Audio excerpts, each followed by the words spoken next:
Hi, Tom O'Keefe, President and Chief Operating Officer of Smoothie King Franchises.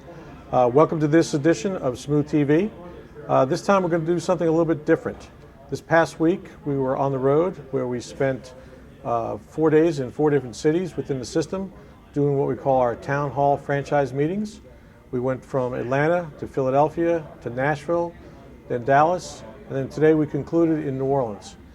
Today's session we actually have taped, and that's our presentation for this edition of Smooth TV. We hope you enjoy it and find it beneficial. We welcome your feedback, and also based on the success that we had based on this last week's trip, we are going to schedule additional town hall meetings in the late winter, early spring, where we intend to go to the Miami, Charlotte, St. Louis, and Dallas markets. So I hope you enjoy, and in the meantime, be good to yourself. Tom O'Keefe, Home Office, Strawberry Lean 1. For those of you that were told that this morning you were going to get to see the president at a meeting, I'm so sorry to disappoint you when you walked in and you saw me, because the other president is going to be in town a little later today. So hopefully I'll have a better day than he's going to have. But today is our fifth city tour, completion of a 5-city, 5-day tour of franchise town hall meetings. We started out in Atlanta, and then we went to Philadelphia, Nashville, Houston, and now today back home. And I can tell you that personally it was a tremendous week. The outreach was great. The information sharing was informative and helpful to us, and we really got a good sense of connection, I think, with some of the other markets. The franchisees, by and large, were very appreciative of us reaching out and going to see them personally. And so we're going to continue to do these types of outreach meetings. Not sure whether the structure will stay the same. It'll be probably dependent on the message that we have to deliver. Because we have a lot of new things now between home office and brand ID and so forth, we thought it was important to continue to get the word out. And based on the reaction that we've gotten so far, beginning probably February, we're going to go back out and we're going to hit Miami, Charlotte, St. Louis, and Dallas, again, to continue to reach out to as many franchisees as we can. So we're going to start out today. I'm going to do a company overview. It may be a little bit overarching and general in some sense, and then the presentations that follow will add a little bit of meat to the bone. There may be some things today that some of you may have either seen or heard before, but the last time that we got accused of over-communicating probably was never. So just bear with us. It is informal, even though there is an agenda. We just ask that if there's a question that is specific to you, maybe we could take that offline. Anything else we'll try to answer as we go. Except Roger, you have to wait till the end, because otherwise we won't get through this. But we want the feedback, because for us, as we currently stand with a ratio of probably almost 90+% franchise system, the best information we're going to get is from the operators and from the field. And so we want that, and we encourage that. So I've now been with the company 10 months. And when I got here, I had asked Juan if I could have the first quarter of the year to observe the business and assess the business, and to try, to the extent I could, to learn the markets and see how the brand is represented elsewhere outside of this area. And he was very accommodating in giving me that time, and it was very beneficial for me. And so I was able to get out and see a lot of our locations. I was able to go to Asia and see how the brand has evolved there under Juan. And what that really did for me was a couple of things. It convinced me of the portability of the brand. It also showed me that what Juan has done with the business means that it can be truly a global brand, because he has taken this into a non-English speaking area of the world where culturally it's different, politically it's different, economically it's different, and yet he has succeeded. But the one thing I really want to emphasize to all is this. Juan has been emphatic that this is a U.S.-born brand, and it will grow from the U.S. out. It won't be the opposite. By example, Juan has done 3 design iterations from the original one, and when we did brand ID here, he could have easily just taken what he's done and applied it to the U.S., but he said, no, I'm not going to do that. It's going to be the opposite, and we went out and we spent in excess of 7 figures on brand ID, US based. Another example of it is the logo, which we'll talk about a little later in more depth, but point being is that our change is in many ways dictated by what others want, not what we want. And he'll tell you that his least favorite color is red, but when you look at the new logo, what color is it? It's red. That's because we are being very methodical about how we grow this business, and we're doing it in a very structured and disciplined way. Because sometimes when people want change, they don't necessarily buy into it initially because it's change that they're trying to define rather than let someone else define it for them. So in our case, we have to be very sensitive to what the consumers are demanding, what the trends from an industry perspective are showing, and react to that. It's not necessarily what we think. So there are plenty of people that may think that they're good looking, but if others don't find them attractive, there's a lot of lonely nights. And so we had to learn that it's not about us, it's about what others think about us. And we'll talk more about that as we go. The other thing was FAC and franchise communication. My second week with the company, I went to my first FAC meeting in Atlanta, and I was told that the relationship was strained to a large degree. And when I got there, I found out that I had basically been lied to because it was strained to a very large degree. And we went in that meeting, and I told the FAC that we were going to sit there for a day and a half, and we were just going to listen. And we did. And they basically lit us up pretty good. But it was good for me. It was very helpful for me because until I understood the context from where a franchisee is coming from, then I'll never be able to really affect change, because what I'll do is I will ascribe my own context or my own motivation to their thought process, and then I'll solve the problem the way I think it needs to be solved rather than the way they want it solved. And so we just took our guard down and we just listened. And from there, we've done a couple of things. We continue to do the quarterly face-to-face. We do bi-weekly calls. And then we've also asked them to, as we go, that once we communicate with each other, that it's incumbent upon them, it's a responsibility of them as FAC reps to then communicate to the constituents.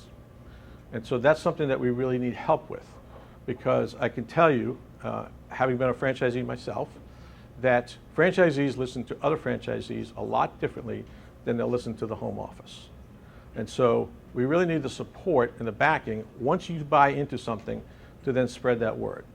You know, small example, this past week, we had great feedback at these meetings at the end of them, people coming up one-on-one, thanks for coming, learned a lot, liked the direction. Very complimentary things, very fulfilling. If I could have scripted the week, that's what I'd wanted to hear. But then I asked every one of them, I said, then please go back and tell someone who wasn't here what you got out of this, because that way, when we come back to town, we can get more people to come, because that's what we need. That's how we'll get stronger. The other thing we did from a communications perspective is we've done SmoothTV. I don't know, hopefully you've been watching them as we put them out. They go out between 6 and 8 weeks, depending on what news that we have. Today, we're filming this as another example of outreach. And so we want to just continue to keep the dialogue going. But it's got to be bilateral. It can't be unilateral. Because sometimes with communication, the biggest fallacy of it is the assumption that it's occurred. And so I don't want to make that assumption anymore. And so I want to get to the point where we're accused of over-communicating, because then it's starting to work. I remember in that FAC meeting, I forget what the issue was, and I said something like, oh, well, we'll just send out an email. And someone laughed, and I was like, well, what's funny about that? And they said, what makes you think they're going to read the email? And I thought, wow, we got a lot of work to do if that's the case. And so there is a trust gap, maybe a credibility gap, call it what you want, but we have to bring that down, and we have to be more cooperative, more collaborative, and that's really something that we're laser focused on. I can tell you, through the work of people like Joe and others in our home office that have really worked with the FAC to put together this communication process, because it's vital. It's vital to all of us. And the other thing I learned this year, among other things, was that when I look at the business, and I mentioned this at conference, to think that this brand's 40 years old is statistically, it's almost unheard of. It's probably less than 1% of the companies that started 40 years ago are here today. And so what that tells me is that we have good bones and we have good clay. Now we may not be, we have a great clay, We may not be maximizing on it though, and so that's opportunity for us. But it's not just us or we that think that, but the consumers think that, and we'll talk about that when we get to the research. So after I spent 30, 45 days, I sat down and gave some of my observations to Juan, and probably my key observation was that when I looked at his 5-year goal for when he bought the company, and then I looked at where we were internally from an infrastructure perspective, I said we're not ready for prime time yet. We're not ready, for the 2,000 units for IPO internally. So we had to get to work on a lot of things. And if nothing else this year, I think we've done a good job of identifying where those opportunities lie. And now we're starting to apply the actual fix to each of it. So we started from a human resources perspective. And one thing that I quickly determined is that when I got here, Juan's 5-year plan was now a 4.5-year plan. Now we're even further into it. Now we're about 3.5 years away from having to achieve what he has set out to achieve, and I can tell you he will do it. He's got the passion, he's got the resources, he's got the commitment. He's going to do this, and I very much want to help him, but can't do it by myself, so we had to do a little bit of a build. To borrow a phrase from George Allen, the future is now, and so some of the folks that we've brought in are very, very seasoned people, and we've done that purposefully so that they can hit the ground running and that the learning curve is shorter. Because I can tell you that having been in the franchise world for a long time, that you can take the commodity and the concept and put it to the side, but a lot of the business and legal issues are identical. And so these folks have seen a lot of what we're about to see. Just to give you some examples of the bios of the folks whose names are on that board. Paul An is also South Korean. He and Juan actually went to high school together. Like Juan, Paul has moved his family to New Orleans, and so he is all in for this venture. Joe Lewis is a name many of you may recognize. Joe was formerly the company president and general counsel, and then left. He owned and ran the Sicily's Pizza concept, and then was available to come back and join us as general counsel, and been a terrific addition. Does a lot with the FAC, does a lot with the franchise communication process. Dion Heisel, VP of HR. Dion and I worked together at Ruth's Chris. Prior to that, had experience in the Ruby Tuesdays chain. David Moore, VP of Marketing. David worked for brands such as Hardee's and McDonald's, both domestically and internationally. John Laperouse, VP of IT. John joined us the week of conference. His background includes stops at Honey Baked Ham and Ruby Tuesdays, where he and Dion worked together. And then our newest addition to the team is Al Hodges. Al's in the room, and he will speak a little bit later. VP of Operations. Al's a very seasoned restaurant veteran with stops at like Dunkin' and Fazoli's, and then Arby's, where at Arby's he was also a franchisee, and a franchisee in a large multi-unit system. So I think that gives him tremendous balance and depth in helping everyone in this room as well as the rest of the franchise community. The other piece of the puzzle that we have implemented was that we needed to create really a middle management strata. I think that was missing organizationally. There seemed to be leadership and staff, but really we were kind of lacking in between. And so we've built on that so that as we grow, we can start pipelining career development so that we can internally hire and bring folks up through the organization. So we brought in folks like Donnie Smith as Director of Design and Construction. Donnie and I were at Ruth's Chris at separate times. He was an outside consultant building restaurants for franchisees, but someone certainly that I knew, and he's a local guy. John Dart, Director of Corporate Real Estate, a very seasoned real estate road warrior, has worked for companies like Starbucks, Burger King, and Dunkin'. Barbara Mayrand, our Director of Purchasing, who will be assisting Rocky.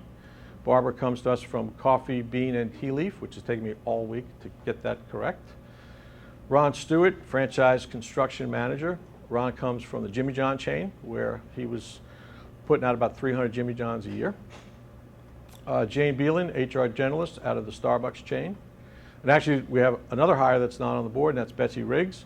Comes to us, had worked with John Laperouse at Ruby's for financial analyst. And then our road warriors for our openers, because we only had one, and we have lofty goals as it comes to store openings. And that's Chad Holmes and Jessica Rokes. And so as you can see, we've spent a lot of time and energy and certainly money in building the internal infrastructure so that now we can really get after the goal of adding 1,000 more domestic units and another 500 international units so that we can get this brand to really maximize its full global potential. So now we want to begin to grow the business. This year, and Richard, correct me if that number is now different, we've signed 85 franchise agreements, and then within that, there's another 20 that are committed through area development. So by example, if Clay and his group signed a deal to do 3, we're counting that as 1 within the 85, but then there's another 20 behind that. From a company store development side, we wanted to open 30 this year. We're going to miss, obviously, we've missed that number. So that goes into next year's goal. But there will be 10, including some next month that will have elements of the new design, which you'll see in a few minutes. Now, we get asked a lot, company stores, why, where, so let me just address that for a second. When Juan bought the company, he was already a domestic franchisee in South Florida. So those, by definition, became company units. And he'd already had built some infrastructure down there. And then we've picked Dallas, and principally because when he bought the company, he had an outside consultant do an analysis of the maximum potential of this brand's footprint in the U.S. And that group concluded that there's enough room to do another 2,500. So that's been scaled back to the 1,000 that I mentioned before. But in that number, they allocated over 500 to Texas. And within the 500, primarily Dallas. So being in the middle, we can reach Dallas and we can reach South Florida, fairly easily. And we also can do something that maybe the average franchisee can't, and that is that we can pursue more expensive real estate so that we can also take advantage of creating flagship and branding opportunities through our facilities as well. And then the obvious pickups are that we can test whether it's product, people, processes, systems, etc., before we roll out. I will tell you, though, ultimately the goal is 80% franchise, 20% company. And again, from a territorial or geographic perspective, our concentration in South Florida and Dallas, the only change to that is we've added Austin and San Antonio to the Dallas piece, principally because the real estate in Dallas is very challenging. It's very competitive. And so in order to hit our goal, we needed to get a little bit broader with the reach in terms of the geographic span. But it really doesn't make sense for us to do markets unless we can get in and do probably up to 10, because then we get the synergies, we get the economies of scale that we desire. And so it'll be a very structured but limited type of growth. We wanted to open 70 new stores this year, 100 new stores this year, 70 franchise and 30 company. We're going to miss that goal. However, we are going to open somewhere between 65 to possibly 70. Depends, some may slide. So that is a very solid number. It's not the 100 that we wanted, but still, I think it's an excellent number that we put up. But what does that mean? It means that this year's miss goes into the next year's goal. And so now we've got to open 155 units next year. 130 franchise, 25 corporate. So in order to do that, that means a lease has to be signed by April 1st, give or take. So here we are almost mid-November. The clock is ticking. So we have to be very aggressive about going after it and securing those sites so that we can hit next year's goal. Because next year, the goals are as intense and aggressive as they are this year, which is fine because we can respond to it. And I'll talk a little bit later about what gives us that confidence. We also want to get more aggressive in identifying non-traditional opportunities. We have the benefit of a very flexible and portable brand so that it can succeed in the colleges and universities, whether it's dining hall, rec center, medical centers, airports, stadiums, arenas, and that's really uncharted or untapped territory. I know that we have a few, but nowhere near what we could have. And so we need to be more aggressive in terms of that path of growth, because that is very exploitable in a very appropriate way, and we just need to get after it. And so that's on Richard's plate as well. And our multi-unit growth, I would love to see more of our single unit operators convert to multi-unit operators, and our multi-unit operators to do even more. Now, a lot of that is incumbent upon us as the franchisor to deliver those systems and the processes to help multi-unit owners hit those levels of growth. But when I look at this business and I see that we only have 2 franchisees that have a double-digit store count, that tells me that we're missing on opportunity, but we're also missing out on what we need to provide to all franchisees to put them in position to elevate them. Now, there's also other factors that contribute to that.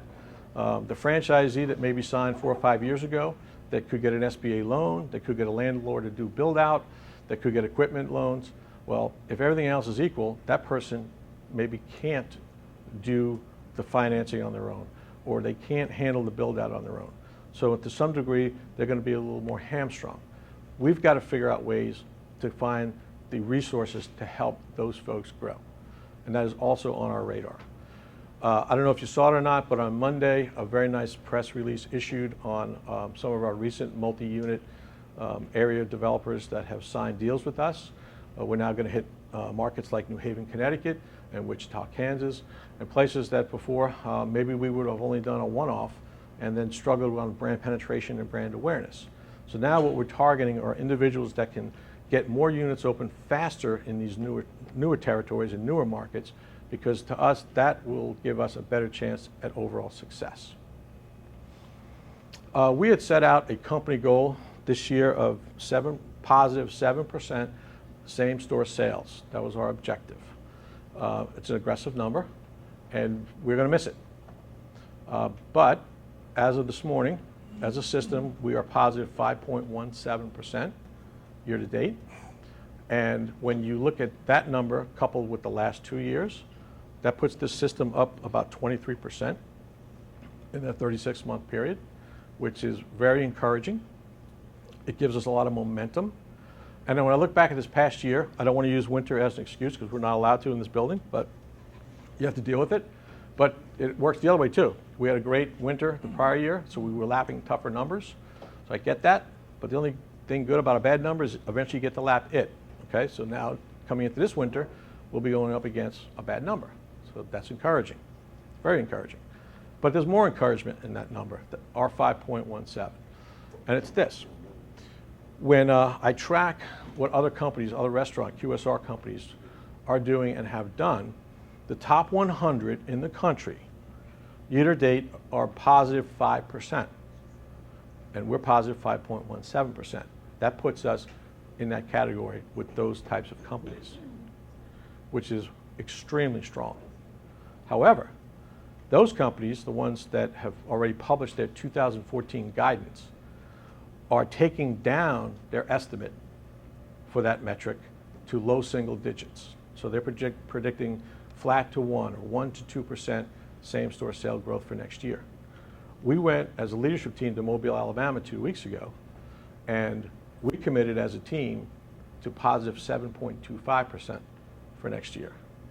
That's how bullish we feel about what we've got, what we've added, and where we're going. Now, I'll give you another context of our numbers. Third quarter of this year, Jamba reported -3 for that metric. We were plus 10.3. So it was a 13.5-point differential. And so I used this remark yesterday that invariably I get an email from a franchisee to say, Jamba's coming into the market. What's corporate going to do about it? And my initial reaction is to want to write back and say, we're going to sit here and watch you kick their ass. That's what we're going to do. Because you should fear no one. Why would you fear them? They should be fearing us. And so we need to put more of a spring in our step. We need more of a swagger about who we are and where we're going, because we've got terrific elements to our business. So, the evolution of the brand. We are still within what has probably been now about a 13-month process where, as I mentioned earlier, when Juan bought the business, he's committed to making it U.S.-based and U.S.-grown. So he went out and he hired WD Partners out of Columbus, Ohio, and he charged them with the responsibility of basically a rebirth of this brand. And that includes, obviously, the logo, which we unveiled at the conference, the new store design, which you're going to see after I speak, a new website that'll be coming by February, and then the different elements to the business, such as the cups and the graphics and the menu boards and things of that nature. So it is a reboot in many, many ways. But one thing I really want to emphasize to everyone, it's this. Every change that we have decided on and that we are unveiling are all the product of tremendous research and discipline and structure. There is nothing whimsical or arbitrary about any of this. It's not that one day said, oh, I like this, and so it's now that.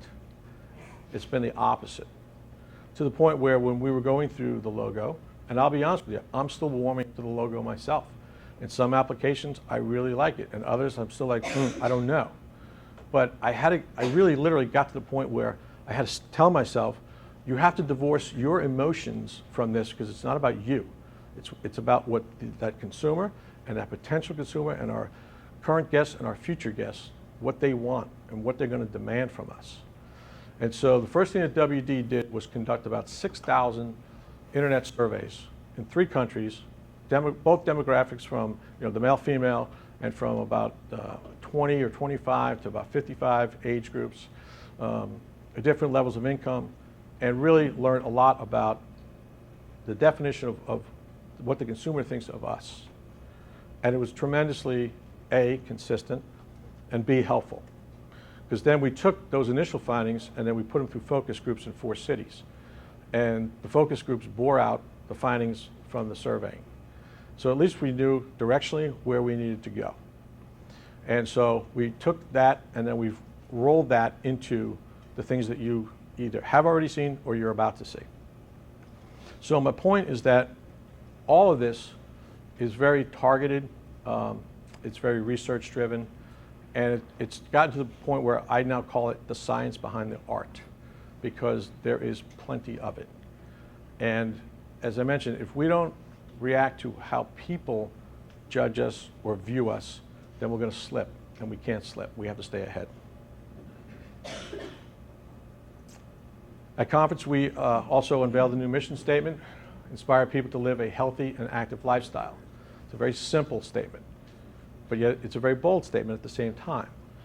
And what we really wanted to achieve is that when we are thinking brand ID and who we are and where we're going, we have to think globally.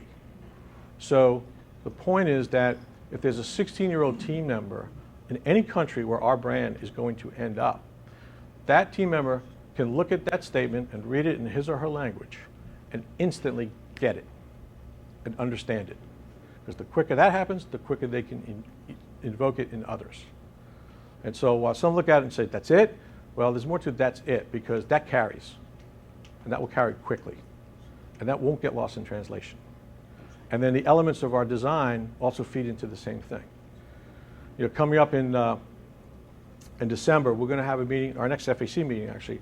One of the things we're going to do is we're going to talk about creating what we're going to call the brand Bible. And that's going to define who we really are, what we want to be, what we are, and then how we're going to convey it. And I think that sometimes we assume that we do that every day, but maybe perhaps we don't. But again, I'm listening to what the consumer is telling me, what our guests are telling me, and more importantly, what our future guests are telling me. And that's how we'll fill those niches. Okay, so from a menu management perspective, I'm of the view that marketing should drive menu management. It should develop the calendar, again, based on research, based on consumer trends, consumer likes and dislikes, and then lay out what the campaign should be. And then the R&D team comes in and they create the products that fulfill the campaigns, and the ops team is responsible for then executing the campaign. So when David Moore came to the company, that's one of the first things we tasked him with, was to take over this process and to really build us the pipe, because we didn't even, forget about a pipeline, we didn't even have a pipe. Because when I go back to that number, that 5.17 that I showed you, don't forget this, and you probably won't because you've reminded me of it. We haven't had a new product since we unveiled Pure Recharge in July in 2 years. We also didn't have some leadership positions filled operationally and marketing, and yet we still put up that kind of a number. So now when we bring this kind of structure to the menu management and the R&D pipelines, based on our momentum from this year going forward, that's what gives us the confidence to say it's going to be 7.25% next year. So during David's presentation today, he's going to hang a little more meat on the bone. He's going to lay out the calendar. I know some in the ad fund meeting have seen it. There's a little bit of tweaks to that, but for everyone else, it'll be new. So I hope that you'll appreciate and get a good grasp for where we're going from an R&D and new product perspective. And then, equally important is you can't put out 5 new products a year and put the correct backing behind them. So we think the number is probably more like 2, possibly 3, or maybe like 2 and like 2.5, because the third one maybe doesn't get all of the push behind it that the other 2 do. But then in between those pockets of rollout, we can go back and re-emphasize what is already on our board. That maybe there's some products that we just take for granted that people just will continue to buy. Sometimes they need to be reminded of things. And so David's going to give you very concrete examples of what we call these filler campaigns. So that basically, by and large, though, all year there's a push about something. And you will see that with his graphics and the visuals in a few minutes. So we sort of have a dual track. We're going to have a back to basic, and then we're going to have the new. And then we'll show you how it all weaves together. So when we talk about our brand and product evolution, internally, we want to have a bold and fearless attitude, because what our consumers and what even our potential consumers tell us are 4 things. And that is that we have the best product out there. And that's not us saying it, that's the consuming public telling us that. They like our name because it connotes strength and maybe first to market, which we were. They did not like the logo, and as you know, we've addressed that. And they also struggled with our current retail layout, and not retail product, but the actual physical store. And so we've reacted to that as well. And so what we really want to do is to achieve, what I think Steve Jobs really conquered, and that is bringing people to points that they didn't even know they wanted to go to. Because if you do that, if you distill that down to its basic, what that means to me is that means you're a proactive company and you're not a reactive company.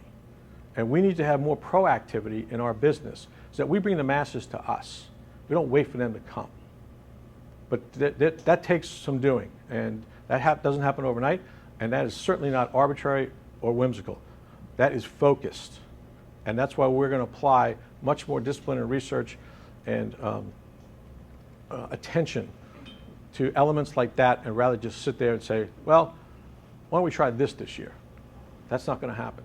The other thing that's not going to happen, so long as I'm here, is that we're not going to go 2 years without a new product again. That's not going to happen. That can't happen, because that means you're dying, and we're not dying. If anything, we are completely the opposite. We haven't come close to reaching this potential that this business has. I use the analogy that it's like a roller coaster. We got in it, we buckled in, the metal bar is down, and now we're click, click, click, click to the top. We see that blue sky. We haven't gotten to the crest yet, but when we do, we're just going to go. And that's why this year was the build, the infrastructure builds. Even on that, we're not there. 2014, we're going to be doing as much building as we have this year, but it's going to be on the system and process piece now that we've got the people that can implement. So we have to get after our AUVs. If we want to reach out and have people do more stores, have us do more stores. And so how do we achieve that? Well, you achieve it in many ways. I think the first one, driving traffic, and so that's what the brand ID is all about. After you drive them in, then you got to retain them. So we can't forget about the guest experience. That's equally important. Cost of goods. Rocky did his presentation at the conference and has since confirmed he thinks that there's a minimum 2% savings based on the new deals that he's cut with our vendors. We got to enhance and develop more systems and processes. This is a big weakness in our system, and many of you have been very good about pointing out to us where we're deficient in that.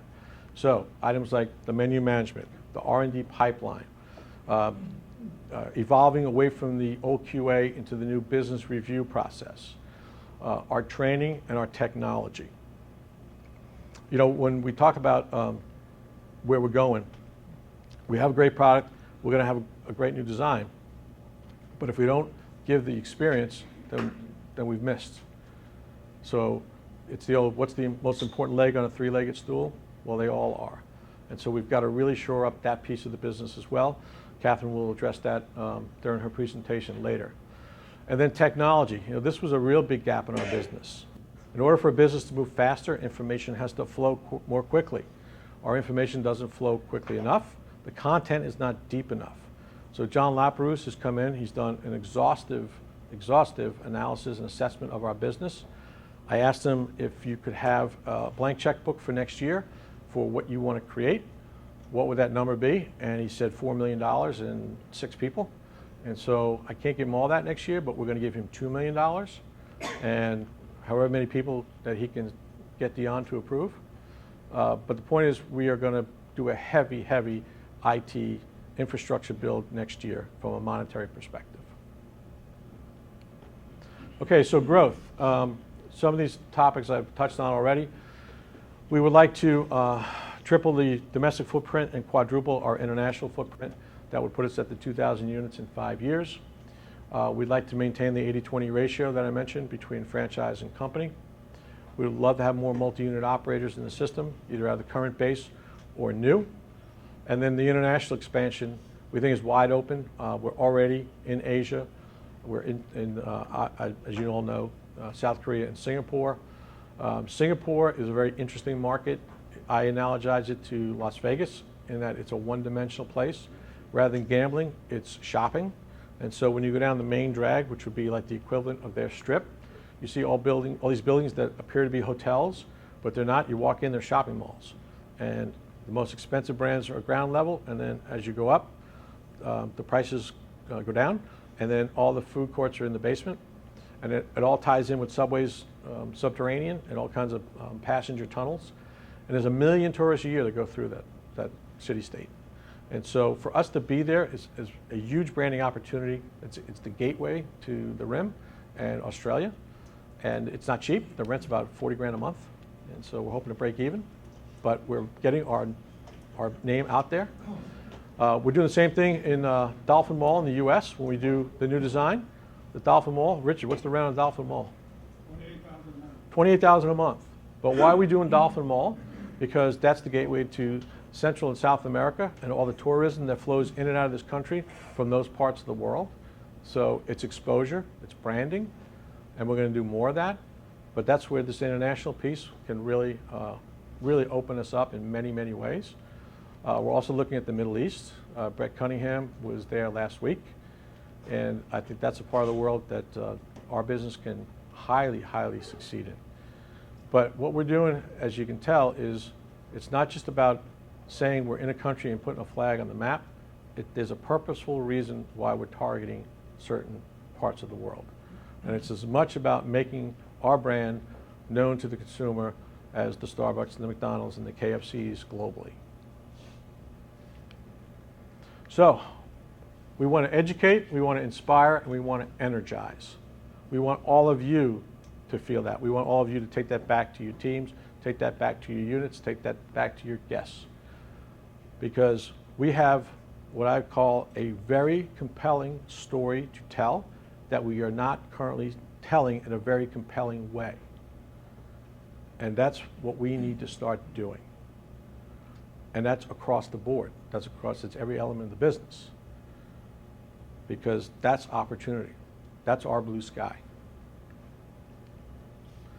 I borrowed this quote from a restaurant publicly traded company that I grew to admire in terms of how they conducted themselves and how when they would have their quarterly analyst calls with the Wall Street guys, they'd state their numbers, and then when they asked them, well, what are you going to do next quarter? They'd always say this. And I love the strength of this. I love the confidence of this. We will always deliver superior results in any competitive environment. That's the mindset that I have. That's the mindset I want everyone in this system to have. Again, bold and fearless. We will fear no one. we will become the game changers. We're going to become the ones where there's going to be a conference in Jamba office, and they're going to be like, holy shit, did you just read what Smoothie King just did? It's going to be that. But that's mindset. You have to believe that before you do that. But that's what we have. We've been dealt a tremendous hand. We're just not going to misplay it. Okay, that concludes my remarks. Now, Catherine's going to come up and show you elements of the new design, which I know you've been waiting for me to shut up so she can get to that. So we're at that point. Again, we can take questions as we go throughout the day. If you would like to speak with me about anything, whether openly, privately, whatever, it doesn't matter, I'm available to you. And I hope you enjoy the rest of today. Thank you.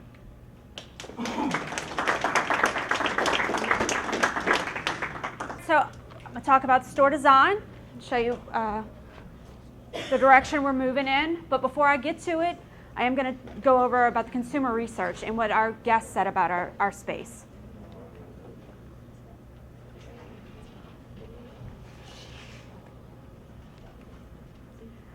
So we showed guests the examples of US and Korea environments to get their feedback. Question is, do I belong? The current color palette used in Smoothie King US locations does not resonate with many audiences as it appears too juvenile, whereas the Smoothie King Korea locations are viewed as more inviting, unique, and current. So a few of the comments that the guests said.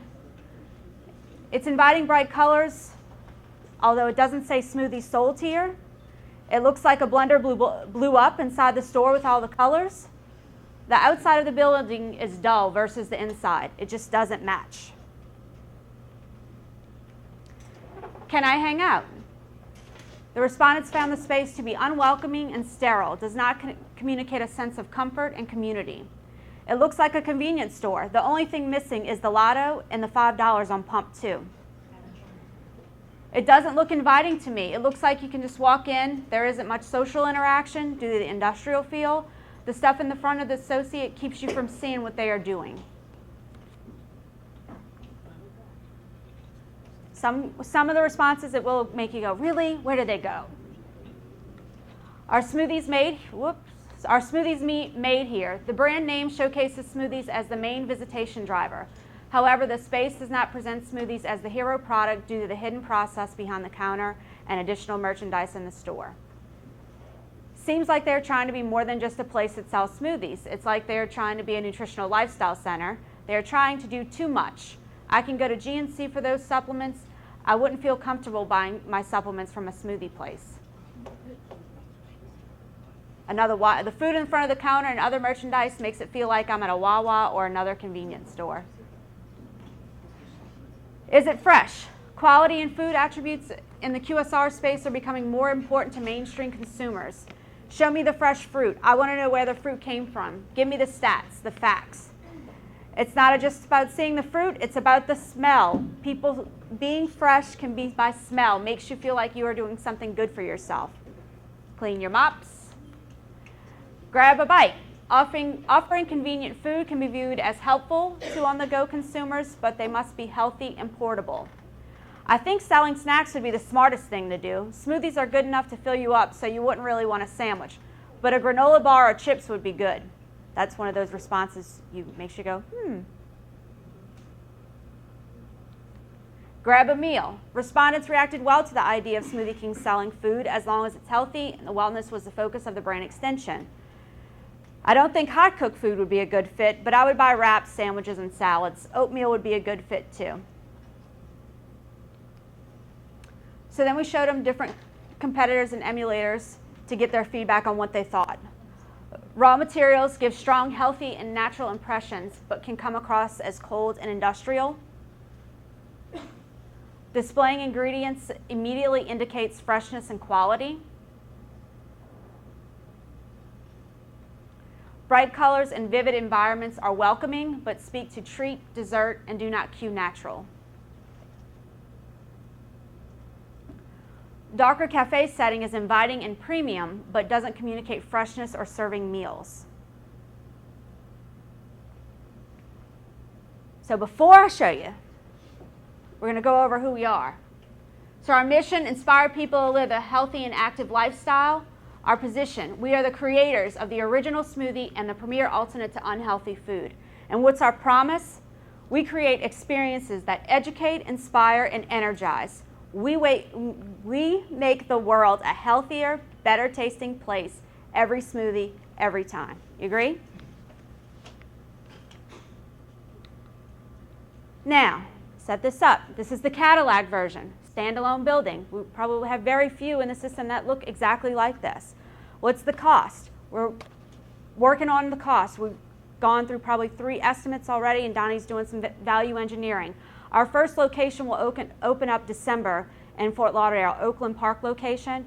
So we want to get that location open. We want to see what works, what doesn't work, continue to value engineering, get everything together and put it out to the franchise community. New stores won't even be able to open with this until at least March. So we don't have upgrade packages done. We're working on all of that right now. You know, you're going to have to abide by the agreement and the amounts that are set forth in your agreement as far as upgrades. Timeline, we're working on that. It's not going to be a, you know, here's your upgrade package, do it tomorrow type deal. We will work with everyone on that. Everyone will have a timeline, but we don't know that as of today.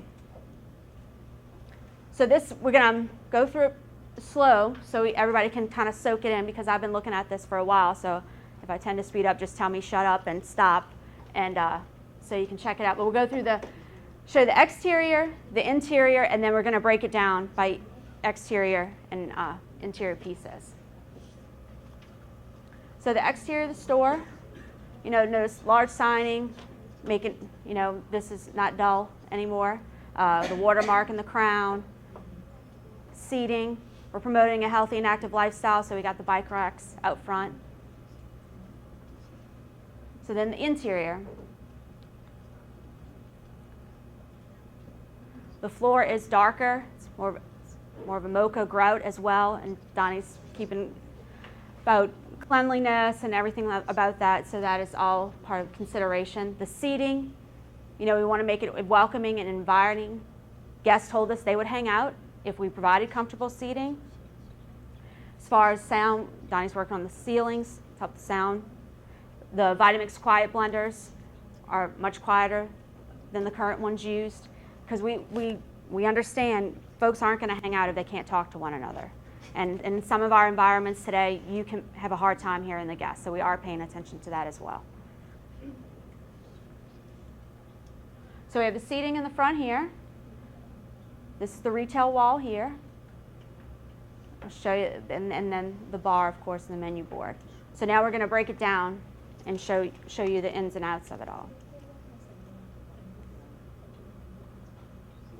So we'll go back to the exterior and take you around. Again, front of the store, signage, back of the store, additional signage.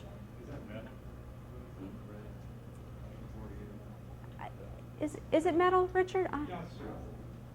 Now we haven't built one of these yet, but when we do it, we'll pick the exact material, but right now the material the design company's given is corrugated metal. That's sort of prototype. Again, side signage. We're going to try to get as much signage as we possibly can. A drive-through wall, exterior graphics here. These graphics will be a combination of lifestyle, healthy imagery with motivational quotes, and then appetite appeal to further promote the products. The line you see, it's the squiggly, healthy and active lifestyle line. It shows people riding bikes, walking dogs, the cups. It's just a different, fun little treatment. And then the drive-through window, of course. We talked about just some memorable elements outside, a monument sign out front for the entrance, the bike rack, outside seating. Now into the interior. And I'm going to show you the bar in a second. Because one thing that has changed with the new design is order and pay is all in one section, and you pick up down here. Not shown is we do have additional shelves here for retail. Reach-in cooler here. we're going to lose the stand-up cooler. Again, trying to get rid of that convenience store feel.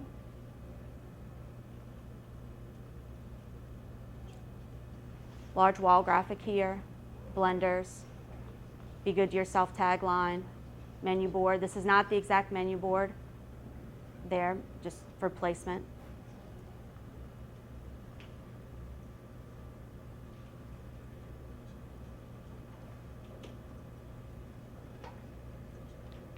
And the retail wall.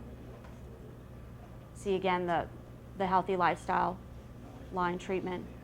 Vertical graphics instead of the horizontal smaller graphics to break up the retail section a little bit more. And then additional graphics.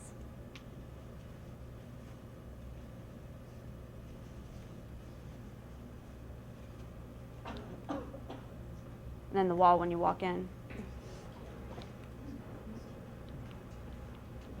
Cups. Introduce a logo to the guest. Be good to yourself. This is the initial, will be the initial start of the new logo on the cups.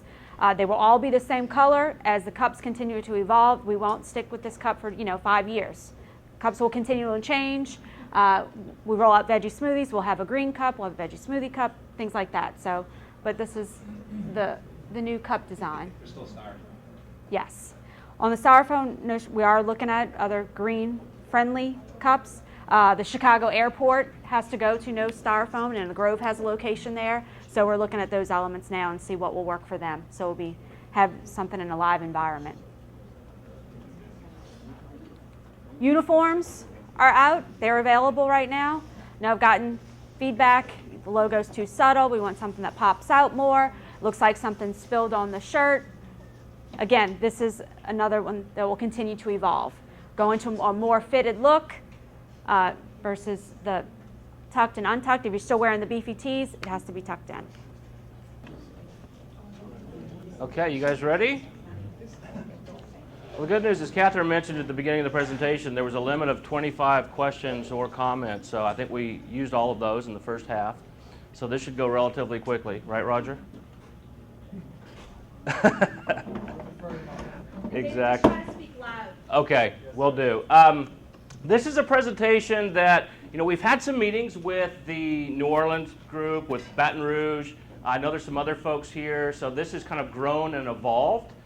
Some of the folks from FAC have seen this as well. But it's a presentation that I call Driven Marketing. And the purpose of this really is we don't have all the detail and all the tactical components lined out, but this is really more of a vision, more of a kind of a strategic look at where we want to go with marketing for 2014.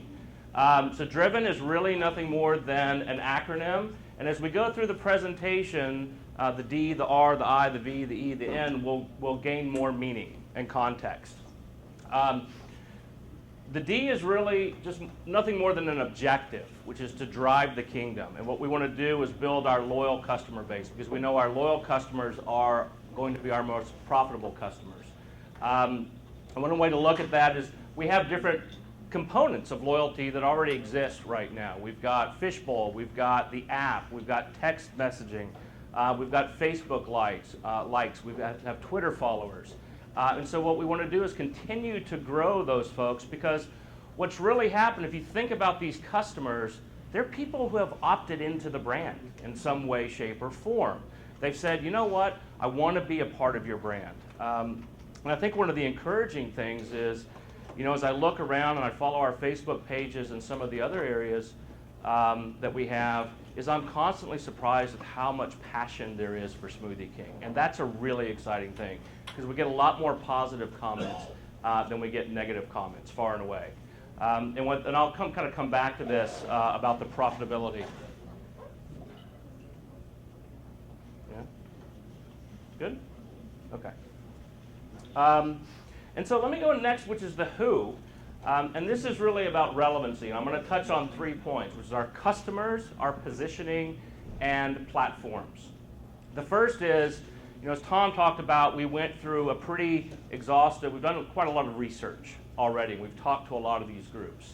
And we've identified 2 pretty big segments, the active male earners 25 to 44 years of age, certain income, education levels, females, certain age group, 35 to 54, certain income, education levels. And these are things that in marketing that we call demographics, okay? These are a snapshot demographically of who a customer is.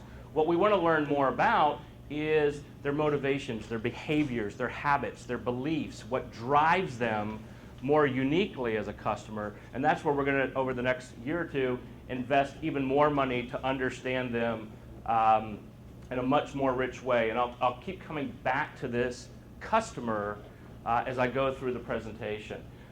One target that's not up here that I think is very important is the millennials. Everybody heard the word millennials? Everybody know what that means?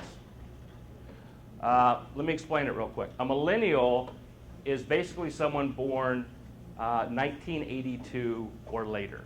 So in essence, at the year 2000, they turned 18 years old. So it's quite a large group. As you sit back and you watch our Facebook pages or your own individual Facebook pages, and you see the kids in the back seat of the car holding the Smoothie King cup, a lot of those folks are the millennials, right? They live on their cell phones. They live on their mobile devices. And that's a very important market for us to capture as well. In terms of positioning, what's the big idea? To me, that's the key. We have to deliver and drive a big idea that becomes foundational for the brand, that is going to bring customers into the door and make them believe in the brand. This is a key word for me. It has to differentiate. I've said it at all the town halls. I'll say it over and over and over again. Why Smoothie King? Why Smoothie King? Why Smoothie King? We're being attacked on all sides right now by McDonald's, Orange Julius, Panera, and the list goes on and on. And if you even look at McDonald's, the word smoothie has become genericized or homogenized to the fact that, why should I pay $5 for a smoothie at Smoothie King when I can pay $1.99 for a smoothie at McDonald's? And we have to build value and equity into the brand so that people are willing to pay that $5. And that's going to all come back to the big idea. The next one is platforms. This is not necessarily what I'm recommending. I just use those there. Those are placeholders as examples. And I'll get a call from Zumba.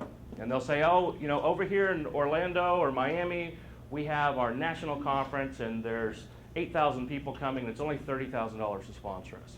Oh, and by the way, 4 months later, we have one in Los Angeles and it's $40,000 and there's 13,000 people coming, and come sponsor this event. Well, that turns into $70,000 real quick, right?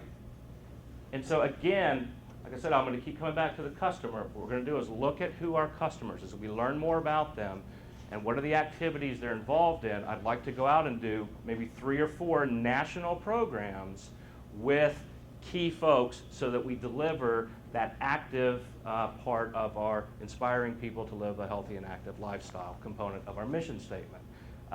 We belong here. I just don't know where yet. So that's something that we are also working on. Innovative. I'm going to get into the marketing calendar now. Heard a lot when I came on board about we need more product innovation. We need new product news. Pure Recharge, one of the first products we've had. I swear I'm going to trip over this thing. Pure Recharge, one of the first products we've had in a couple of years. So I'm going to go through the context of the calendar, and what I'm going to start with is something that I call seasonal drivers. Then I'm going to go into some new product news, and then I'm going to come back to our core menu, and you'll see how those seasonal drivers really start to work. I'm a huge believer in this line. These are basic fundamentals of marketing, not even marketing, of just society in general, in the world that we live in. How many people look forward to winter? You do. Really? Oh, okay, duck hunting. Okay, fair enough. It's just one of those psychological things like, oh man, it's winter, and that's such a drag. And so people really start to get, they look forward to spring. They kind of look forward to fall, but when it comes around winter, people start getting what I call the winter blahs. Flu and cold season, which I have contracted this morning, starts happening around October, November. You know, December is more about friends and family. You get New Year's resolutions every year. There's tons of different resolutions out there. But the two biggest are, I want to get in shape or I want to lose weight. Okay? If you don't believe me, go down your grocery store aisle this January and look at every magazine that's on the counter. I guarantee you, one of the headlines on those magazines is going to deal with one of those two topics. Then resolutions start to fall off. Oh my gosh, what am I going to look like in my swimsuit this summer? You know, now you're getting into summer months, healthy fun in the sun, you get back to school, and then winter blahs, flu season. This is very simplified, but these are basic fundamentals that happen every single year in our society. And the cool thing is we have products that tap into that. Okay? We are we can become a destination, a means to an end that add value back into our core products. So hold that, and I'll come back to that in a second. I want to talk about now some of the new products that we've got coming down the pipe. March, we have a veggie product that's been driven very heavily out of FAC, which has been in response to everybody in all the town halls and around the country feeding back in. This is something we've heard time and time again from our customers. Why don't we have a veggie smoothie? Okay, so we're listening. That is a very important form of customer research, listening to our customer and delivering what they're asking for. While that's launching in March, I want to talk to you, just going to walk you quickly through the process. That process started way back here off the screen, okay, where we did a lot of work in the R&D department, running through lots of different recipes, configurations, all different types of things, to then, once we kind of figured out some formulas and some recipes, went into this part here, which is still not in the calendar, in September, October timeframe, where we went to 12 different stores around the country, geographically dispersed, FAC, some corporate stores, and some other franchisees to do surveys. So we tested 3 different products. All 3 of those products ended up making the cut, by the way. And we did 600 surveys per product. So a pretty robust sampling, 50 surveys per store times 12 was 600 surveys per product. Now what we're doing is we're taking that into November and December, where we're going to do a test market. So the purpose of the test market is to try to replicate, you know, to a degree, what would happen in a national launch scenario. That test market is going to be St. Louis, Jacksonville, Florida, and then the 4 stores on the North Shore here. So a total of 21 stores. So we'll have POP, print drops, etc. And then we'll get even more learning. So coming on the back end of December, we'll learn even more about what people feel about those products, and then we'll have a national launch. That's a methodology for R&D that we're trying to instill in every new product that we launch from here on out. The next product coming down the pipe, oh, you guys see that? So this is a snapshot of the POP, or yeah, I guess that would be the POP. And we'll have print as well. But we'll have 3 products: an apple, kiwi, kale, so this is fruit and vegetable; a berry, carrot, dream, which is fruit and vegetable; and then a carrot, kale, crush. And that one is pure vegetable. Okay? And that one scored the lowest of the 3. But the interesting thing about that is some people don't want the fruit. They don't want the sweetness. They don't want the tartness. They want the pure vegetable. And so, you know, so we kind of look back through some of the surveys. While it averaged out a little bit lower, you had some that were very high and then some that were low. So to me, that says, you know, there's a lot of folks that would be very loyal to this type of product. Thoughts, comments, questions, excitement? Looks cool. Yeah? Good. Today? Yeah. That'd be awesome. I don't think so. Rocky's not here today. When will are they sampling right now in North Shore? I don't think so. Not yet. Not yet. It will be available, when is the test market? Mid-November, around the 15th or so of November? Yeah.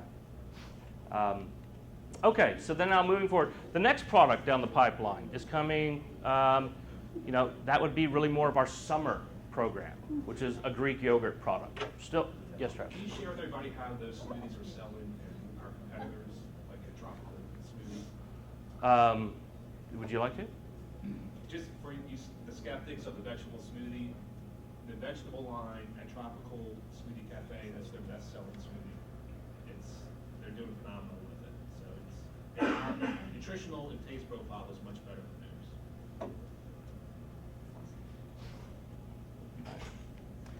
theirs.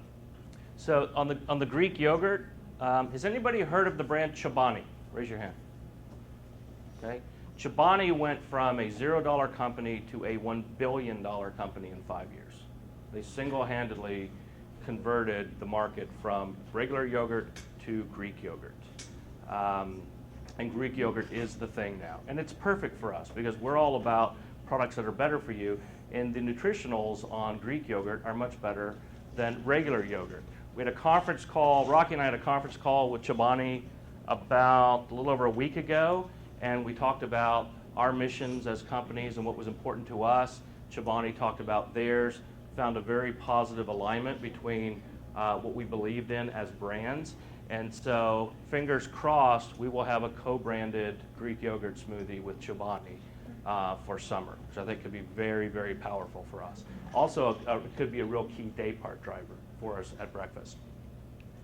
On the back end of that, kind of playing off of the Veggie Green, is a vegan raw product. So that would be a vegetable-based protein smoothie. Real key, there's a lot of folks out there with allergies. This is a group of folks that talk to each other a lot. Oh my God, did you hear so-and-so has this? And so we probably won't have big mass print drops around something like that. That would be really more confined to social media, different types of key interest groups, but a strong belief that that's an audience that's going to talk to each other, and word of mouth will be very important during something like that. And then we'll continue to look at seasonal smoothies. This year we've had the pumpkin smoothie. As we look at seasonals here, maybe test something in this time frame just to get taste profiles down. But looking at seasonal LTOs as we go into October, November, December. That could be pumpkin again. It could be a peppermint. Could be dark chocolate. We've talked with Ghirardelli. They're very interested in co-branding a dark chocolate smoothie with us. So a lot of interesting things as we look at co-branding opportunities, but also things that just make sense for us as a brand to really move the needle. Tom talked earlier, we've got some pretty robust numbers out there right now that we're trying to hurdle over in 2014, and I think we're starting to get a calendar now that can drive those numbers. And then of course we always have to continue to fill the pipeline. What's going to happen in 2015? Those are things that we look at, even this Greek yogurt, this was a lot of competitively based and customer based for veggie. But Greek yogurt really came out of some research called Mintel, something that we subscribe to. We spend a lot of money with Mintel, and we go through all this data, and what they're saying, what's trending now? What are people looking for? So we're actually being very research-based in terms of how we're going about this to drive new products. We'll continue to use research here. I would also encourage you guys to give us ideas. I am a firm believer, have worked in many systems, that the best ideas come from the franchise community. I work with, just as an example, I worked with McDonald's, Egg McMuffin, McChicken. A slew of products came out of the franchise community that ended up being adopted corporately. Any questions so far here with the new news part? No? Okay. Can everybody hear me okay? Oh, you did a great job. Awesome. And then, of course, we have to build value into the core menu. It's not all about new news. We have some great products in our menu, and we have to continue to talk about those great products and build value into them. And this is where I'm going to come back into kind of the seasonal drivers part of the equation. For November, December, We just had this on the matching funds drop for those of you who participated. I'll show that to you in just a second. But also here, when you talk about kind of New Year's resolutions, we have some great products. You know, Lean One, Gladiator, talking about getting in shape or losing weight. Those are core products that we have on our menu that we have to continue to talk about and build value into and remind the customers that we have these products.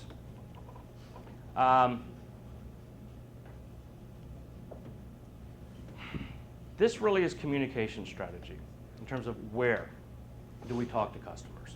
We have had a tremendous reliance on print, almost an over-reliance on print. And so we're not going to get away from print. If you remember earlier, I talked about the customer, our customer demographics, right? Some of our males are a little bit older, some of our females are a little bit older, but we also have the millennials coming in. So we always have to be cognizant of, we have this kind of broad range of age group of our core customers, people coming into the brand, but also people who are core customers that have been customers for a long period of time. And they react very differently to media. Some people are very social savvy and respond positively to that. And some people, you know what, just give me the thing in the mail. Just give me my print drop. And so we have very limited funds, but we're trying to use those as efficiently and as effectively as possible to make sure that we cover the spectrum of customer base that we have. But we have to get smarter, and we have to get much more into the world of digital. And so I look at digital as kind of a platform piece. So kind of a foundational level. This really is the website. So we are working on a new website that's going to come out of that big idea that I talked about earlier. So what that really is, from my perspective, just to oversimplify it, it's help me learn more about you, right? So if I want to learn more about Smoothie King, I can go to your website and get some knowledge. Help me find you. Google search. I think we'd be doing a much better job through mobile phone, through our website, through apps, to help people actually find our locations. And then maybe we'll get involved with Yelp, so we get some real-time feedback in terms of telling me how I'm doing. You get to the next level. This is kind of push. We can push some messages out, but there's something of a dialogue there, so it's a little bit of a push-pull because we're asking people to come back in and react to that push. Fishbowl, our email program. Front flip is something we're looking at. We're not currently doing it today, but if you haven't responded to something in, a week or 14 days or 30 days or 2 months, we can target specific messages to those customers who have kind of fallen off the brand. SMS, the app, other email programs. And then we get into, I think, the higher level. This really gets into kind of like targeted sharing and dialogue with customers. To me, these are the folks that don't have to talk about us, but they're out there talking about us. They've really opted into a dialogue. So whether it's about sharing a photograph, I'm sitting in the back seat of my car having a Smoothie King, I'm sharing that on my Facebook page, whether it's Instagram, Twitter, and this world is changing so dynamically right now, it's ridiculous. Twitter's overtaking Facebook with younger demographics. There's lots of talk now that Instagram is going to overtake Twitter in the next 5 years or sooner. So that's a constantly evolving structure. And this is just a very, very small snapshot of some of the social media that's out there. There's tons of different channels. There's tons of different dialogues. And as we talked about getting into some of those really core, you think about a vegan product, right? That may be a whole different level of dialogue from a social standpoint that we go out and talk to those consumers. So a lot of excitement, but a lot of learning still to do. And then one of the things that John Lapierus and I have been talking a lot about is now when you talk about, one of my first slides was about driving the loyal customer base. A lot of these folks here are the loyal customer base. Now if we can integrate online ordering into that equation, I can order on the web, I can order from my phone. prepay, and it's ready when I get there at Smoothie King. Here's the time, here's my order, and the cool thing about this is we'll get transactional information back from this, okay? So we can find out, where's it coming from? Did it come from Facebook? Did it come from the web? Did it come from the app? And we can start to learn more and more and more about how our customers are accessing us as a brand. Any questions here? Yeah. Has corporate narrowed in on any of the social media where they're going to put money at? We will know more in the next 3 weeks on that. Really deals with the agency discussions that we're having right now. So we're going to work with their social planners and really dial in heavily on that. So that's my goal by the end of the year, is to know, while I know that this is an objective, I think it's probably going to take me through December to figure out what's our social strategy. Get it really dialed in. Keep those updated so we Yeah. can piggyback on a lot of stuff. Yeah, absolutely. I was just saying, I've noticed lately a lot more on the national smoothie king, a lot more posts and tweets. Did y'all hire someone to do that, or is it the agency that does that? The agency's doing it.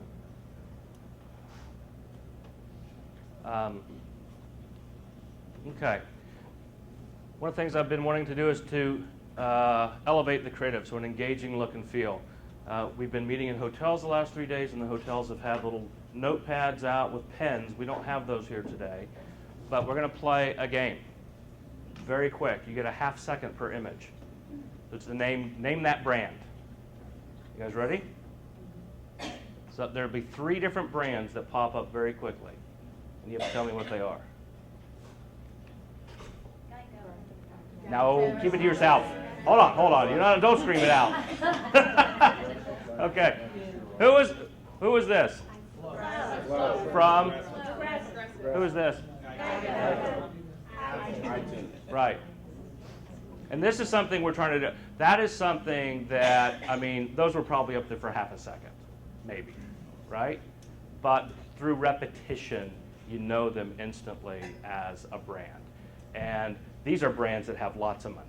And for us as a brand that doesn't have a lot of money, it's harder for us. And so getting that imagery, for me, is going to be really important, because it basically allows the customer to pick up where they left off. You can be in the first second of a progressive ad, and if you see flow, you automatically know it's a progressive ad, right? That all comes down to a branded look and feel.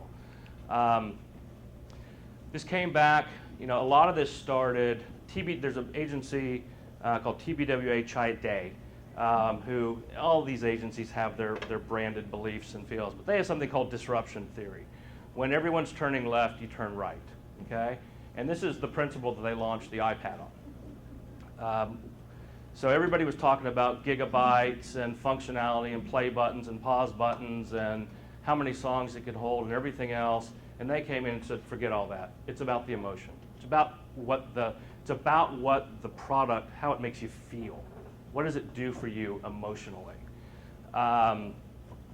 They ended up running this campaign for about 7 to 10 years, okay? And I will tell you, the hardest thing to do as a marketer, it's difficult to come up with a new campaign, but the hardest thing and the most disciplined thing to do is to stay with the campaign. I guarantee you people want to change flow inside Progressive. I guarantee you people want to get rid of the lizard inside of Geico. But the more you stay with something, especially the smaller amounts of money you have to spend, the more it pays off as a brand. We can go down a branded look and feel. In 2 or 3 years, you're going to say, oh, let's change that. And the real discipline is to not change something. It's to stay with it if it's working. My design philosophy is simple, bold, energetic, and inspirational. Basically, less is more. We've lived in a principle of more is better, and I'm trying to get away from that so that less is more. For those of you who have seen this, this is one side of the print piece that just came out. This was the matching funds drop. I'll start just on this side quickly. This is the retail component, so where we've got free or $2.99 or whatever the offer is. The point here is not to talk about the offers, it's to talk about we're dialing up the retail component. So if it's a $2.99 or if it's a free, if it's something appealing to the customer, it's a language.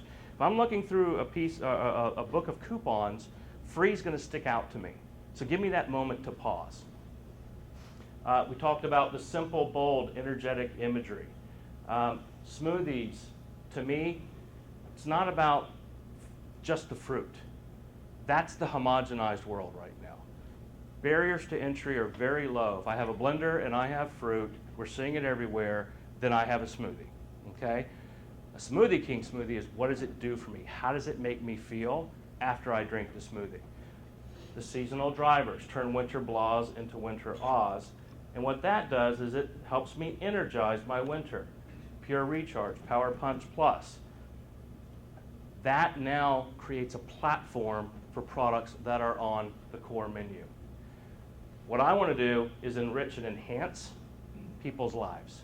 That's what Smoothie King is about. How do we enrich and enhance someone's life versus simply refresh? Because McDonald's is selling a refreshment smoothie.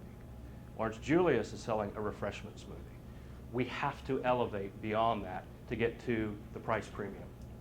I want people to love us because we enhance and enrich their lives versus just refreshing them. Look at the other side of the print drop now. Talk about immunity. Fewer sniffles, more smiles this cold season. I should have drank more immune builders on my trip.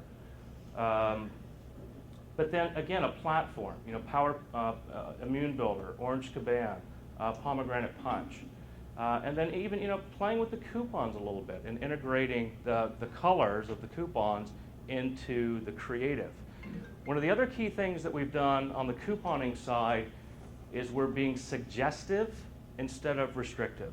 In the past, we've said, well, you can get this for this price point if you order this particular product, or you can get this for this price point if you order it before 10 a.m. We're spending a lot of money on print. Let's not restrict our customers, because I may get this at my house, but I may not redeem it until lunchtime, because that's when I'm going to redeem it. So I'm not going to, don't stop me from redeeming it before 10 o'clock in the morning. But when I talk about suggestive, here's Orange Caban, great for breakfast. We can suggest it as a day part, but let's not restrict people to a day part, okay? Going into January now, this is some new imagery we're looking at for Lean 1 and Gladiator, okay? So I'll show you, this is hot off the press last night. I've hidden the coupons, shared it with FAC this morning, and you're probably driving when this came through. But, again, lean into the new year, so play off of Lean 1. Pump up the new year, so play off of Gladiator. A couple of coupons, we're going to tie in the retail component, but again, simple. Think about how this stuff arrives. It doesn't arrive by itself. It's not a direct mail piece that has your name and address on it. It comes in a big bulk of 20 other people who are fighting for your attention to get their coupon in front of your face. Okay? So what we're trying to do is keep it very clean, very simple, very retail focused. So if I can give somebody just that one extra second to pause and take a look at this, then we've succeeded. We've achieved.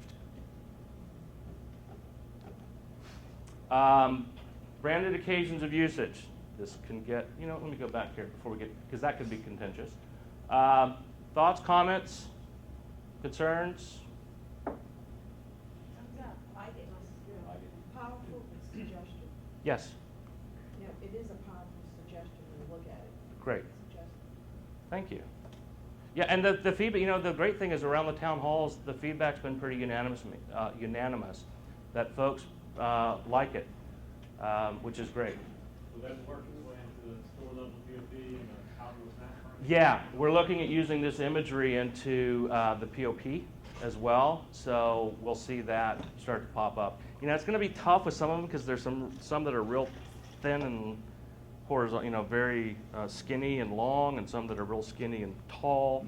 But where we can use it, we're even looking at a new retail component that will house both the Gladiator and Lean 1 as a new retail display that we could work this imagery into as well. Snack frame, what will that be, the snack frame? Probably this is the POP would come out end of December, so January timeframe. So is there, is some snap frame available for the ones that are out right now with the winter sniffle, the girl in the red and the orange? There's not right now, no. No, there's not. I wish there was. Catherine and I can talk about it offline. Okay. The imagery is great. It's better. It's just, it's new, and it shows that the drink is functional, whereas McDonald's is not. Yeah. And anybody else's. And I like the other one too, with, instead of just having a smoothie and saying, now we got green smoothies, you got 3 different color smoothies, as well people see that not every smoothie is a red smoothie. Right. And, customers come in, keep going with like, Right. Whereas, I mean, I kind of don't like too much of the thin looking splash to it, Yeah. but it's different, it's new, it shows that there's a function inside the cup, Well, not yeah. just a drink. Yeah, it's not just fruit in a blender. Right. It's how it makes it. It gets back to that. How does it enrich and enhance my life somehow? It makes me more pumped up. It makes me thinner. There's something beyond sipping through a straw Right. that it creates at the end of And the the day. imagery has to send a message, because people don't read, they look at pictures. Exactly. And that's extremely important. Yeah, I agree. Like you said, the only thing they read is the word free. Right. Right. Branded occasions of usage. So this is something that I talk about in terms of creating a destination for the brand. Everybody's familiar with this topic, which is $5 Fridays. We're still learning more about this. We've got several folks doing it around the country. So far, 120 stores are doing $5 Fridays, some larger, some mediums, mostly on the medium side from what I've seen. What we would like to do is, if you're doing $5 Fridays, we're going to continue to learn about this. Okay, we're going to continue to do more analysis around this. But for folks that are out there doing it, one of the things that we've talked about a lot internally is we need to create consistency as a brand. We need to start looking like a brand. So what we're asking is, if you're doing it, please convert to one creative look and feel. Can't get around the fact that, I may go to one store and you'll have it, and I go to another store that this one doesn't have it. But if at least to go to 2 stores that do have it, if it's the same look and feel, then we start to look like a brand. Because right now, everybody's going out to their own local artist, their own local designer, and we've got creative that's all over the place. Some people are doing $5, some people are doing $6 larges, some people are doing $6.50 enhancers. $6.50 larges with enhancers. And what we really have to do is start acting like a system. Years ago, when I was with Sonic, we were rolling out happy hour, and it didn't roll out all at once. Everybody didn't adapt to it all at once. It came through a franchise system, just as $5 Fridays has come through the franchise community. But over time, we got to one consistent look and feel. People started migrating to it because they realized, as they learned more about it, that it was working.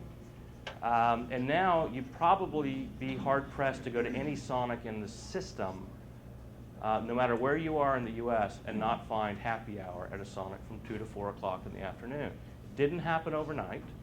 They migrated, but they did get consistent with the execution. Back to what Roger was saying, on Fridays, that's our busiest day of the week. Yeah. At some point in our stores, we're not set up to do much more business. I mean, at some point, when you're operating 4 blenders instead of 8, you can't do, it's just, the experience dissolves. And, the quality goes down, and I just think it concerns me to do it, to do this on a Friday. And again, it's not necessarily a recommendation or an endorsement. It's that because you know as well as I do, there's folks out there doing it. Oh, yeah. And so what we're trying to do is say is, if you're doing it, please let's use one set of creative if you're going to do it. I have one question. Can you give me, Sean's in my market, we're polarized on this. Yeah. Friends, we're polarized. You're the home office representative. Can you tell me what you're going to do to maintain a consistency in a brand that's trying to elevate to a global presence? This is mom and pop going totally that direction, in my opinion. You're going to end up potentially, unless y'all put a stop or a course, or put your foot down in some direction. Sundays is coming, after 5 is coming, and we're going to just look like that dumb that menu. Well, I think to your first part of that comment, that's what we're already doing. The train already left the station on this thing, and so I've got 120 different stores out there with potentially 120 different executions. So, at least getting people to one branded look and feel makes us look a lot less like a mom and pop. Because I agree with you, I don't want that mom and pop look and feel. One of the other things, though, that's a part of this is that it's got to be more than a window cling. If you're going to do it, for those of you who haven't done it, if you're thinking about doing it, or those of you who are, and there's lots of best practices. There's probably more. Sean's been doing this a long time. There's probably even more best practices up here. We're looking at this as just a basic kit, but even cup stickers. If you've got customers that are coming in Monday, Tuesday, Wednesday, Thursday, and you've got a potential for an incremental transaction on Friday, we should be stickering those cups. This is a volume. You have to achieve. This is a volume increase, right? Because you're discounting on Friday, you have to achieve a certain volume increase to make this thing work. Moving on, I'm going to skip through that one real quick. Upgraded LSM assets. Very quickly, this actually started with Jason Finley here.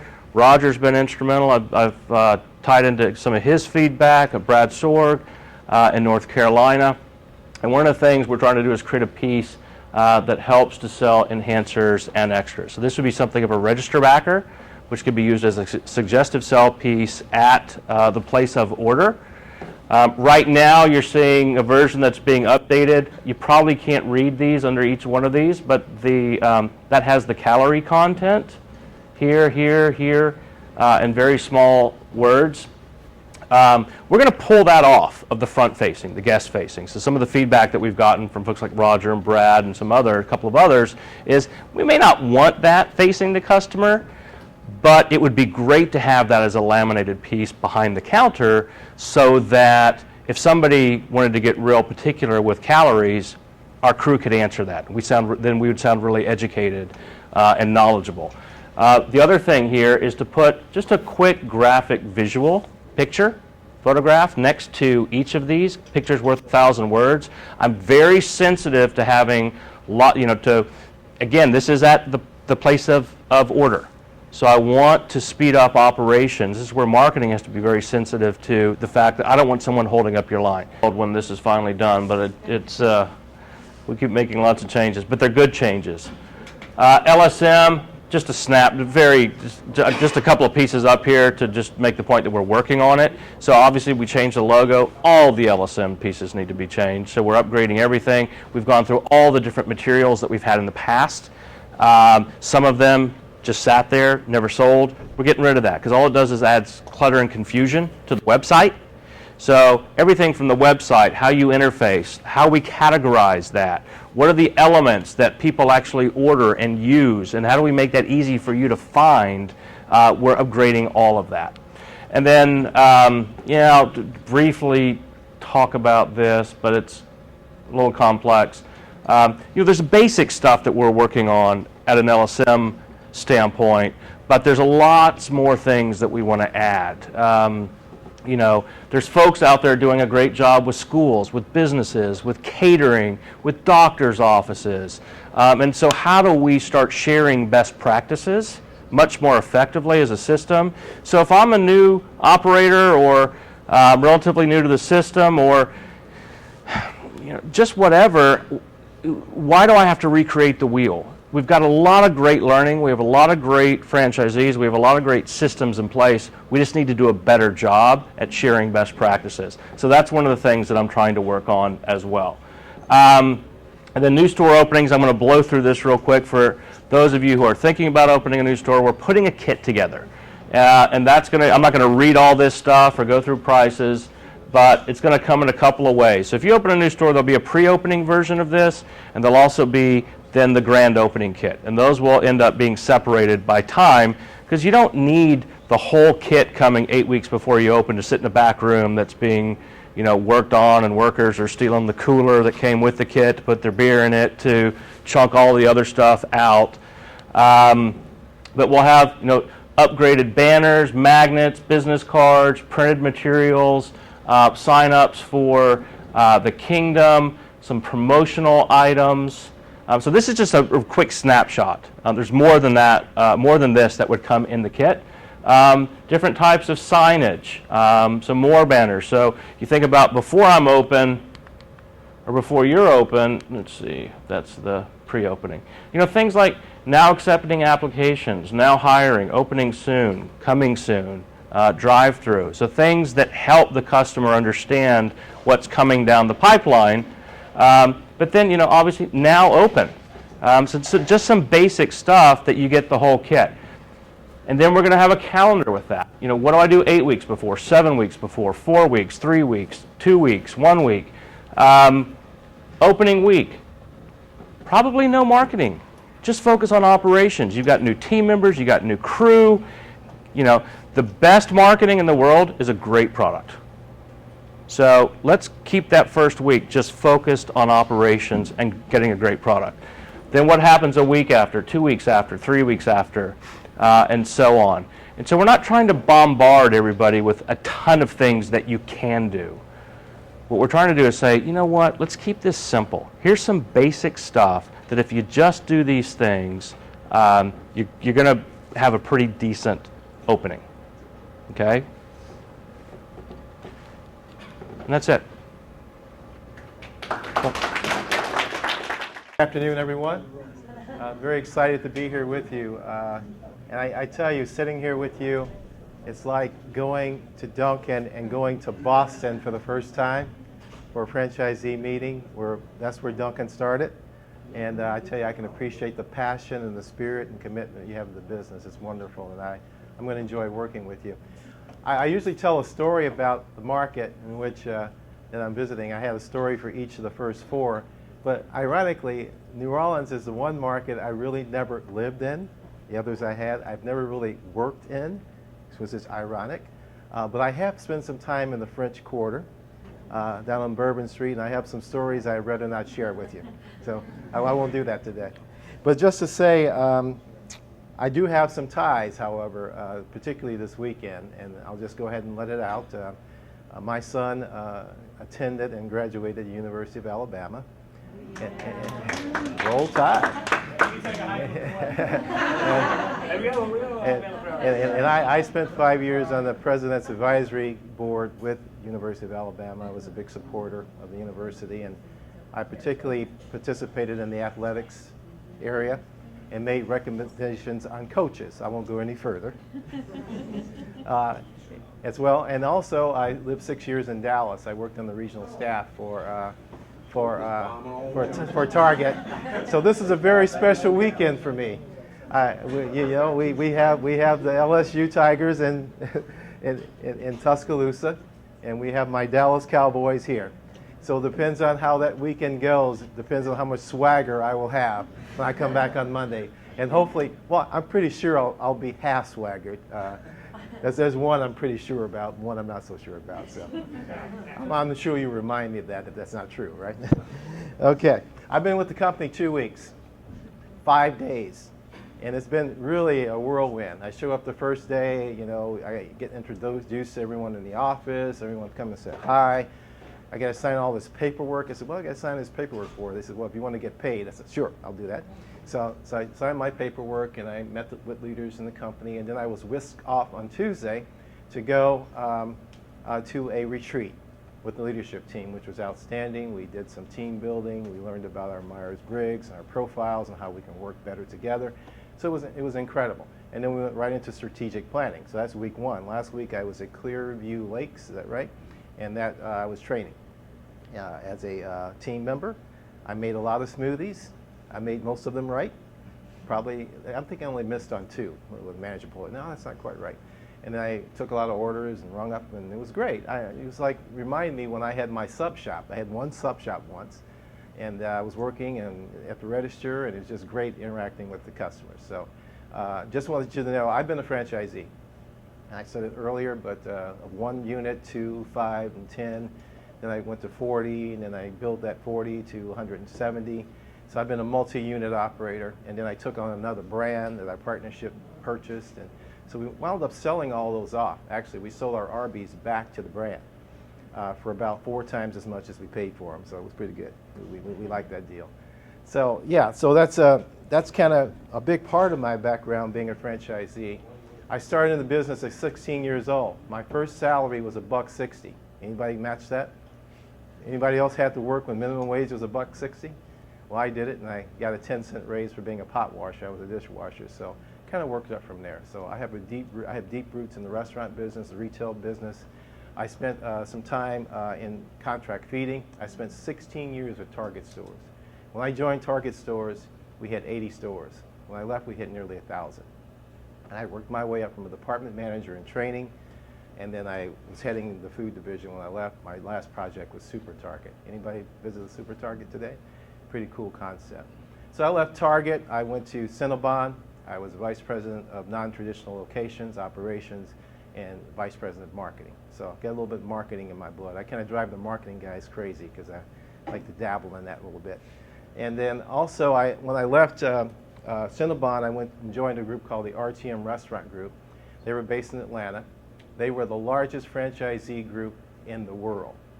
We eventually had 1,000 units. 750 were Arby's. When I came into the system, they made me a partner, and I earned partnership. And I had 40 stores, and I grew that 40 Arby's to 175. And then I had some chicken restaurants called Mrs. Winter's Chicken and Biscuits, the best in the world. We wound up selling those, and we sold our Arby's back to the brand, as I mentioned before.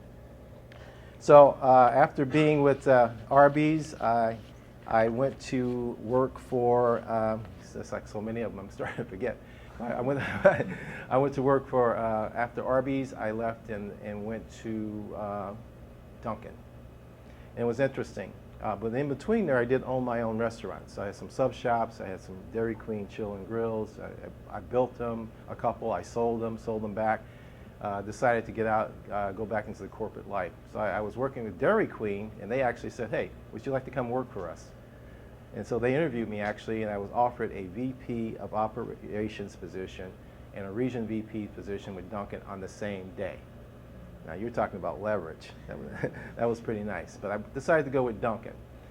Dunkin', in my opinion, was a brand a lot like yours. You know, and it kind of brings me to the point. I'm used to working for brands, I think, that went from good to great. One being, I think, was Target. It's hard to argue that they're not a great brand. And Dunkin'. And when I joined Dunkin', Dunkin' was a lot like you. And I'll refer to that a lot.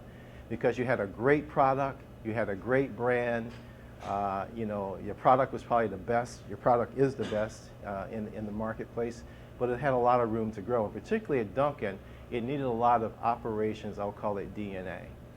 The products were good, but they were not executing consistently at a high level. And that's what operations is all about. Operations is not sexy. You know, it's not like marketing. You see, I don't even have any slides. You know, they have beautiful slides and pictures and all these slogans and stuff.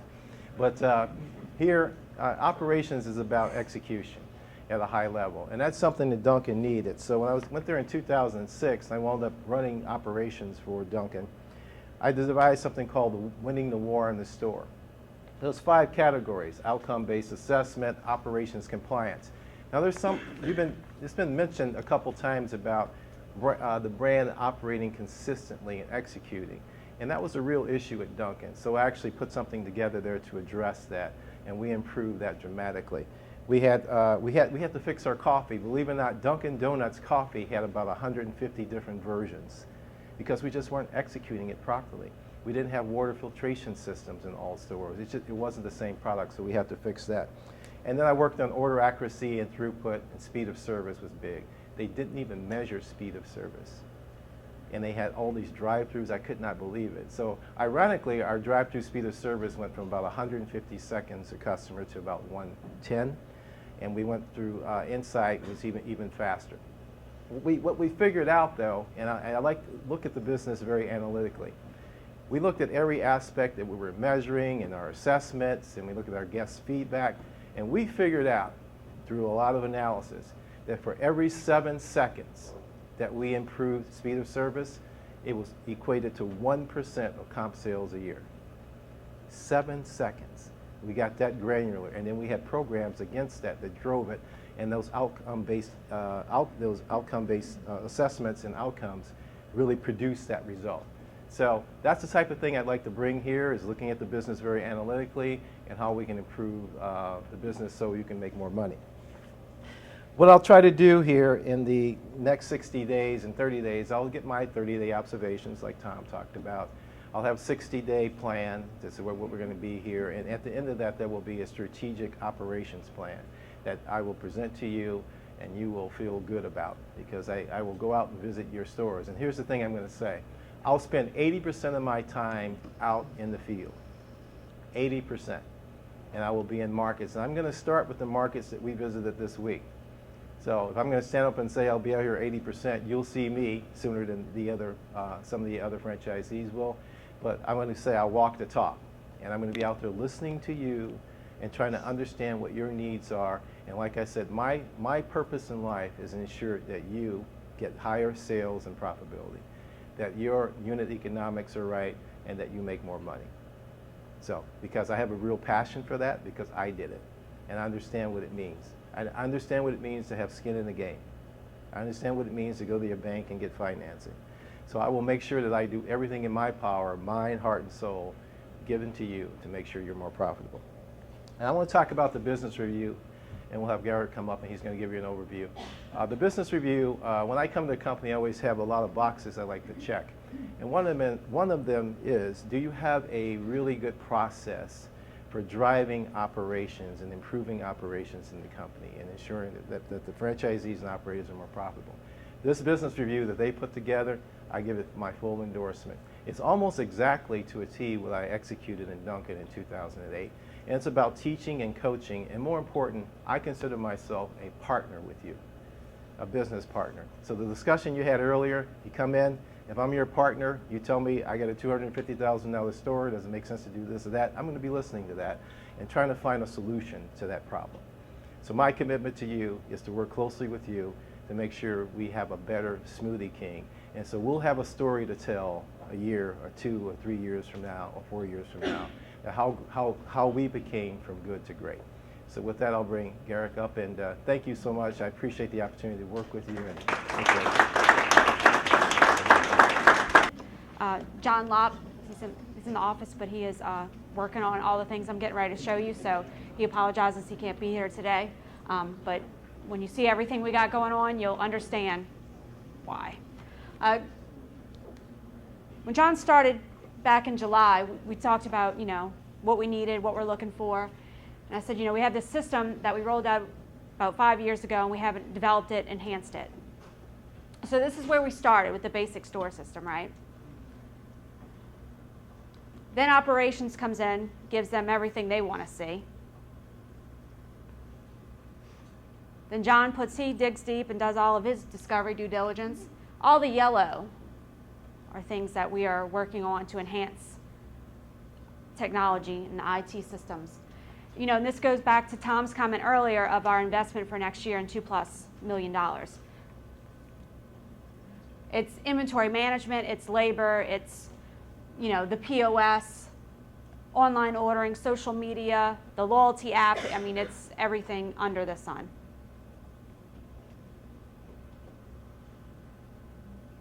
Will there be a new POS system that's still being discovered?